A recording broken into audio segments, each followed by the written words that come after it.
Hoy, alam nyo ba na kapag ganito kalaki yung tattoo piece, hindi pwedeng basta-basta lang yung stencil? Kasi isang maling placement lang, ang sakit talaga sa ulo. So today, gagawa tayo ng big leg piece. And look at this design, ang daming details. May flowers, waves, daruma doll, at saka yung money frog ba yan or lucky frog. So kailangan super accurate yung stencil placement. Bali dito, inayos ko muna yung design para sakto siya dun sa shape ng leg.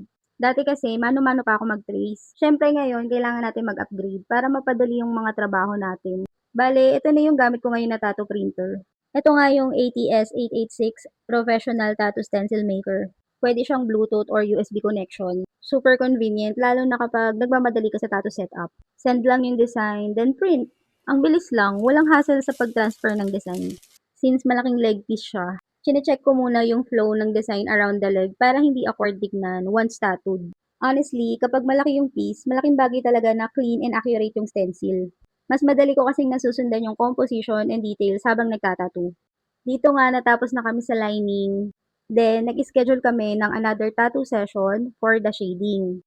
From stencil to lines, palagi talaga akong excited makita yung finished outcome. Dahil sobrang linaw nga ng stencil, hindi ako nahirapan mag-tattoo dito. Ito na nga yung medyo nakakapagod na part. Ito na yung shading. So, slowly coming together na yung design natin. And finally, look at that. From a printed stencil to this whole leg piece. Grabe. Ang satisfying talaga makita yung final result, no? Kaya naman, if you were a tattoo artist na gumagawa ng custom or malalaking tattoo pieces, this is definitely something worth checking out. 'Di ba? Super handy niya to create your tattoo stencils. Kung tulad kita na kailangan yung ganitong klaseng printer, I will put the link here so you can purchase one. So, yun lang. Thank you for watching. Bye!